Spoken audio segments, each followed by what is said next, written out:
Hi, I know that it's a bold claim that in a mere 20 minutes I can show you exactly how to increase your sales by 20%, but I'm telling you, I guarantee that if you spend 20 minutes with me here today, that you're going to see exactly how it's done and exactly how you can do it.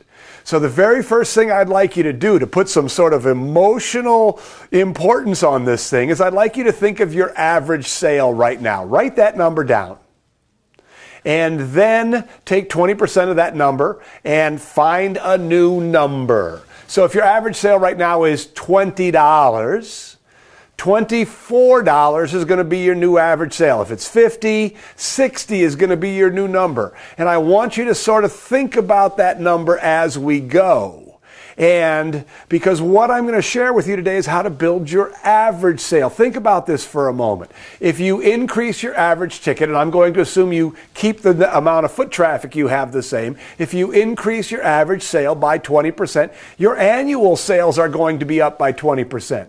So the second exercise I'd like you to do is I'd like you to think about your annual sales and add 20% to that. Or find out what the 20% is. And ask yourself, what are you going to do with that 20% when you take what you're going to learn here and put it into action? So if you're a $500,000 a year business, what that means is you're going to increase your sales to $600,000. And I'm asking you to think about, what are you going to do with that $100,000? Are you going to pay off some debt? Are you going to go on a vacation? Maybe are you going to pay yourself? You see, here's what I found, is that when I know what something can do for me, it drives me a lot harder to do it. So I'm going to share with you how to build your average sale by 20%, and that's going to translate into 20% annual sales increase for you. The first way to increase your average sale, and the best way, the most important way, is to train your staff to sell. To create a sales culture. There's two parts. One, train your staff to sell. Two, to create a sales culture. Selling is a skill. And if you don't teach your people how to sell, you can't expect them to be successful. Is that correct? If they don't know how to do it, it's hard for them to do it. They're not comfortable doing it. They won't get out on the floor and engage your customers like they should, like you want them to. So here's what I've learned through the years, is that in most stores, the best salesperson is selling between 25 and 40% more than the average salesperson. So I'd like you to do this exercise for me, please. I'd like you to write down what the average sale of your best salesperson and write down the average sale of your average salesperson and come up with a dollar amount that represents that difference. So let's say your best salesperson, their average sale is 100, and your average salesperson is averaging $60 a sale. I'm going to look you in the face right now and tell you that every time that someone other than that $100 person is talking to one of your customers, it's costing you $40. Kind of scary, isn't it? When I speak live, and I speak live to retail store owners all over the country, I can almost hear the moan because people start to see how much money is being lost. 100 versus 60. You see, that $100 salesperson doesn't get a better quality customer. They just know how to do more with them. They know how to engage them. They upsell, they cross-sell. They get out there and they ask the right questions. They engage them in the right way. They close the sale. They do all the things that are an important part of selling. So, that's the first part. Teach them how to sell. Give them the sales training. Think about what you know about selling and write it down. Train them. Give them what you know. Take your best salespeople. Ask them what they do. Find a sales training course. Our Retail Mastery System has an amazing sales training course where I teach your people how to sell. But the point is that if you can get your average salesperson to sell almost as good as your best salesperson sells now, you're going to increase your average sale. And by the way, quick case study. We have 2 colleagues, clients, friends now, and Jamie and Linda, a mother and a daughter who own a small gift store in Lakeway, Texas. And they had owned their business for about 6 years. And they had basically stayed the same. They were down a little bit. But anyway, this was, as they told me later, this was a make it, break it year for them. And they met me at the Dallas Mart, and they invested in the Retail Mastery System. They came to the Retail Success Summit here in Grand Rapids. And on the plane ride home from Grand Rapids, they made a commitment to creating a sales culture. And after 6 years of being flat or down slightly, they were up 30%. And they've been up 30% every year for the last 4 years. And they attribute it to creating a sales culture. So they trained their people how to sell. They kept their people focused on selling. They kept people moving forward. That's the power. 20%. 30%, even more. So we could stop this video right now, and if you just got serious about sales training, I would have fulfilled my promise and shared with you how to increase your sales by 20%. But wait, there's more. Another way to increase the average sale is to really make sure that you have impulse items at your counter. You know, that space at your counter is some of your most valuable real estate.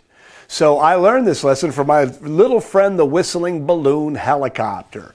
And these whistling balloon helicopters, you know, you came into my store, came into the Mackinac Kite Company, you'd have a great experience, you'd come to the counter, and I would look at you, I'd smile, and I'd go like that. And you'd look at me and you'd say, Bob, I'll take 3. And it happened every day, all day. Excuse me 1 minute while I pick up my whistling balloon helicopter. The point here is that, you know, again, you're trying to build the average sale. You've already made the sale. They've purchased what they've come in to buy. Now what you need to do is sell them something else. This adds to the experience. It makes it great.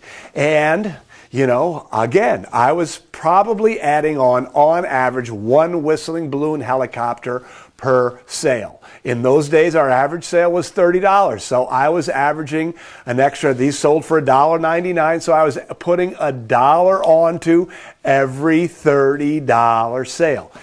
So what I want you to recognize and to think about is find stuff that's got a great price point, that has really high margins, that's easy to demonstrate, and make it a non-negotiable standard, which is a standard that everyone adheres to in exchange for their employment, right? And make it a non-negotiable standard that everybody who comes to the counter is shown something.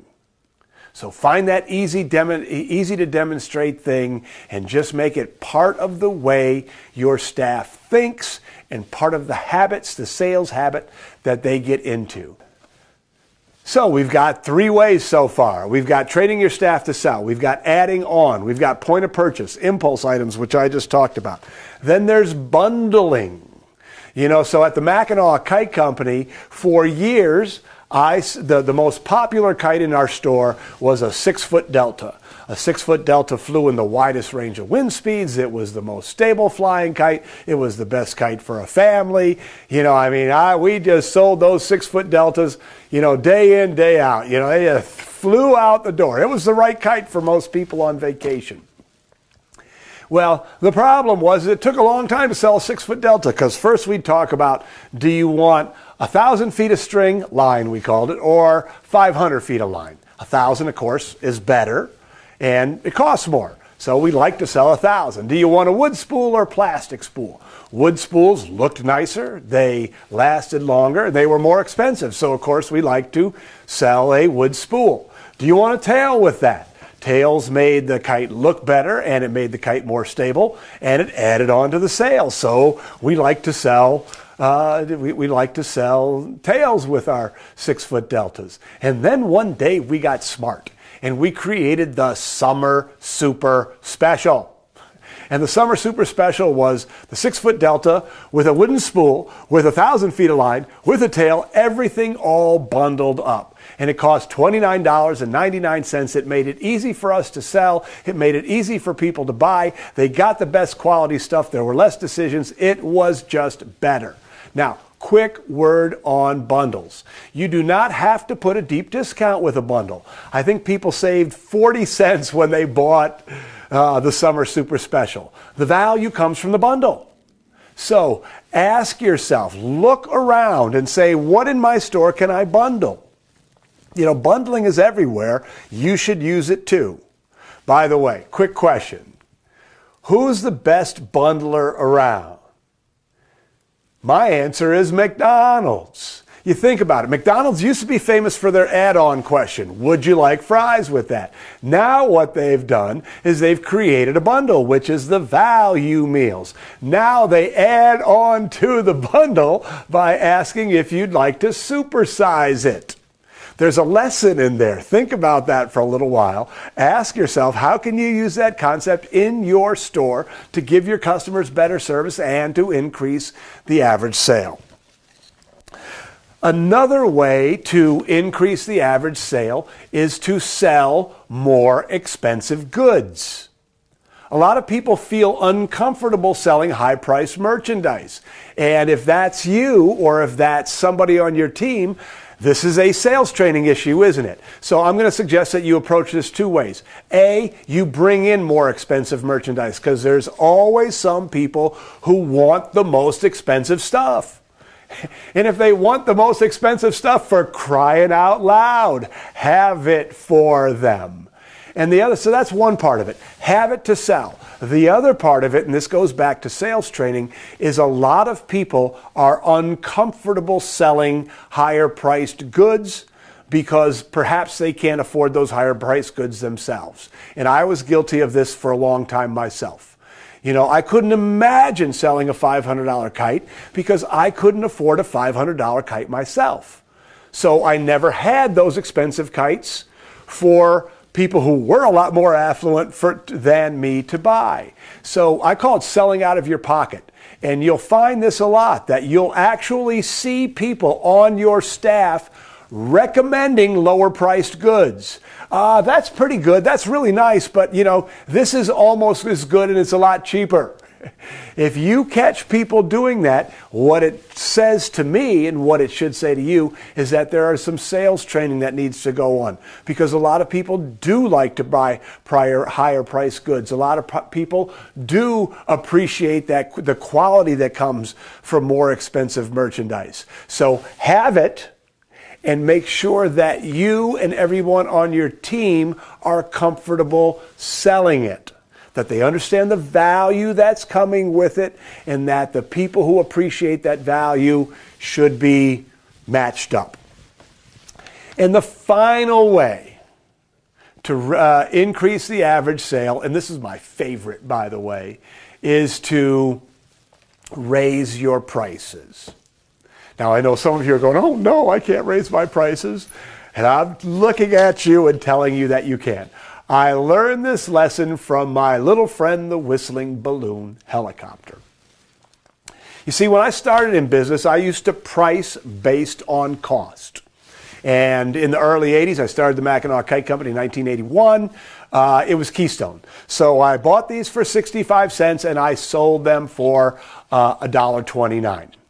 So now let me back up and tell a quick story about this. So when we started, my brother Steve and I, my younger brother Steve, who I hired the first year, who now owns the Mackinac Kite Company, we were poor. We were a couple of young single guys in Mackinac City, a fun summer party town. We were living in this dumpy cottage out on Carp Lake, and we had no money. We're eating mac and cheese. Everybody's having a good time in town, and we're sitting around Carp Lake. So this is not good. Well, then we got in these little whistling balloon helicopters and started selling them like crazy, you know, hey. And people started to buy them. Now, every one of these whistling balloon helicopters represented a draft beer. So we're selling them like crazy. Now, Steve and I are out of the town. This is good. This is good. So about 3 or 4 weeks into it, we're selling them like crazy. Steve says to me, he says, you know, Bob, I think we can charge $1.49 for whistling balloon helicopters. I'm like, $1.49. Is that unethical? That was the big question. Is that unethical? You know, I mean, it was a big question for us. You know, I mean, are we ripping off our customers if we charge more than Keystone? And so it prompted this long conversation, a conversation that went well into the night. Overdraft beers, I might add. And we came to the conclusion that no, it wasn't unethical. We weren't ripping off our customers if we charged $1.49. So we came in the next morning and we pulled off all the tags that said $1.29 and the old Monarch marking guns. We went 29, 39, 49. Okay, so, oh boy, I wonder if it's going to change anything. We got on the floor. We're blowing up whistling balloon helicopters. Everybody's still buying them. Nobody said, hey, I can get it down the street for $1.29. Everybody was still buying them. This is great. We're happy as can be. A couple weeks later, Steve says to me, you know, I think we can do $1.79. Oh, okay. So we raised the price to $1.79. Pulled the tags off, 39, 49, 59. You know, this is wonderful. Now we're drinking Heineken. There's bacon on the cheeseburgers. You know, everything's going the way it's supposed to. A couple days later, I look at Steve. I said, Steve, you know, I think we can do $1.99. All right. So $1.99. We're still selling them like hotcakes. What's the point here? The point is that price isn't the only thing that determines value. You know, as an independent retailer, you know, the experience determines value. What you know determines value. Price is only a piece of the value proposition. We were still giving great value at $1.99. That's why people kept buying it. But I see people becoming afraid. And the first time that somebody comes into your store and says, oh, I could buy that online for, there's this tendency to go, oh no, and to back away and to keep your prices low. You know, I want to look at you and tell you that your margins are too thin to not get every penny from every item that you possibly can. Now, having said that, you have to give the value in other ways. You're an independent retailer. You have to do things the right way. You have to give your customers amazing experience. You have to have the kind of store that makes people go, wow. You have to have the highly trained sales staff. You know, I strongly recommend having a loyalty program that keeps people loyal. But once you have them and once they know you, like you, trust you, love you, you have to charge a little more. Think about this for a moment. An extra 70 cents a unit. That was huge for me and Steve in those days. So look around your store. Do you have anything that's priced $7.95? Raise it to 99. 49 cents. Raise it to 99. Raise it to 99. You're going to find, and not only is it raising the pennies to 99, you're going to find lots of places where you can raise dollars. But look around your store and say, am I charging enough? You know, one of the things that we used to do is rather than saying, here's the cost, what's the price, we would say, we wouldn't even talk about, here's the cost, what's the value? And we found some stuff that had tremendous margins. But as long as our customers were still getting value, we felt good about getting the margins. So there you have it. How to increase your sales by your average sale by at least 20%. Let's go through them again. Train your staff how to sell. All of the other stuff, or most of the other stuff, is dependent on having a highly trained sales staff. Add on. Make sure that your customers are getting everything they need to get the experience they deserve when they shop in your store. Have the impulse items and make it a non-negotiable standard that everyone who comes to the counter is shown something. Create bundles that add value to your customer's experience and increase your average sale, and finally, raise your prices. Do not be afraid. So, there you go. I hope that this gave you a little taste of what you can expect from Whiz Bang Training. You know, here at Whiz Bang Training, our whole mission is to do everything we can to help you become more successful. I'm glad to be part of your retail life.